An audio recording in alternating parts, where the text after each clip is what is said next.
Welcome, ladies and gentlemen.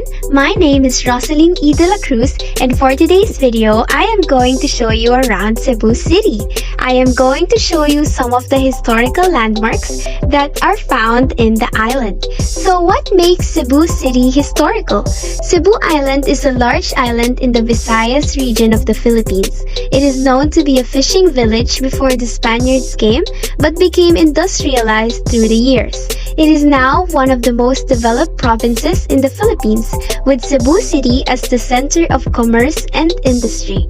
Cebu City, the capital of Cebu, is considered to be the oldest city in the Philippines. It is also known as the oldest settlement established by the Spaniards in the country. So what are we waiting for? Let me welcome you to Cebu City. There are 4 places that we are going to visit. First is the Magellan's Cross. Second is the Fort San Pedro. Third is the Yap San Diego Ancestral House. And last is the Mactan Shrine. Let's start with Magellan's Cross. Magellan's Cross's address is very easy to find as it is just a walking distance from the Basilica Minore del Santo Niño located in P. Burgos Street, Cebu City, Cebu. The Magellan's Cross history traces its roots back in 1521 when the Portuguese explorer Ferdinand Magellan set his foot in Cebu. He befriended the locals and the native chief Raha Humabon. Raha Humabon, his wife, and hundreds of his native warriors were baptized as they agreed to accept Christianity. On April 21, 1521, Magellan planted a cross to signify this important event about the propagation of the Roman Catholic faith in Cebu. If you would like to visit this place, you can visit any time of the year. There is no entrance fee. If you go inside, on the ceiling of the Magellan's Cross Pavilion's interior, you will find a mural depicting the baptism of Raha Humabon and his household by Father Pedro Valderrama and the planting of the wooden cross by Magellan. The artwork was done by Jess Roa and Seri M. Jossel. Now let's take a walk and visit Fort San Pedro. The Fuerza de San Pedro is a triangular bastion fort. Its 2 sides are fronting the sea and the other edge is facing the land where the entrance to the fort is located. You can see cannons installed on the side facing the sea, while a sturdy fence made of wood is placed in front. At present, Fort San Pedro is a historical park under the care and administration of the Cebu City government.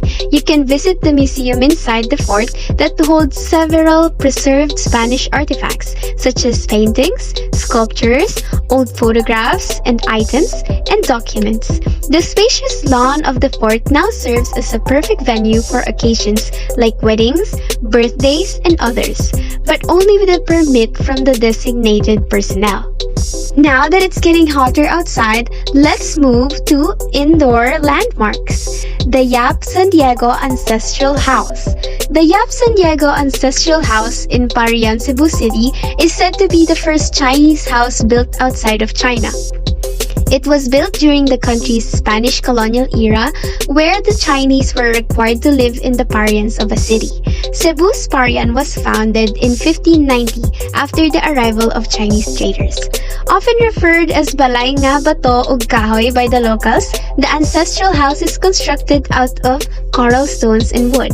It was built sometime between 1675 and 1700s and was originally owned by a Chinese merchant named Don Juan Yap together with his wife Doña Maria Florido.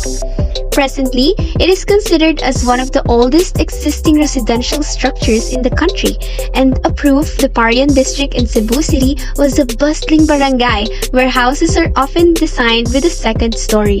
This abode was eventually handed down to Doña Maria's great-great-grandson, Val Mancao San Diego in 2008. Now let's move to our last stop for the day, the Mactan Shrine. Located on Mactan Island, just off the coast from Cebu City, it is a must-see for everyone interested in Filipino history. It commemorates the Battle of Mactan that took place in 1521. The battle that happened in this island is between the Spanish and the Visayan native people. It also contains two other important shrines, the Lapu-Lapu Shrine and the Magellan Shrine.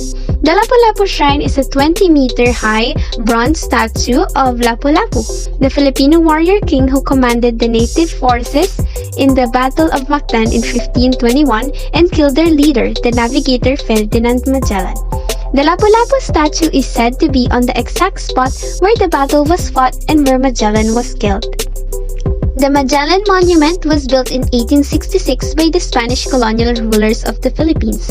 On one side, Magellan's name is written in original Portuguese language. On the second side is a dedication to Spanish glory. On the third side is the name of the Spanish governor of the Philippines of the time, who was Don Miguel Cruz. And on the fourth side is the name of the Spanish monarch of that time, who is Queen Isabel II. The island of Cebu is not only full of historical artifacts, but also wondrous beaches such as this. Clear blue waters and white sand beaches in which you could engage yourself in fun activities and swim with your friends and families. So what are you waiting for? Come and celebrate Cebu with me!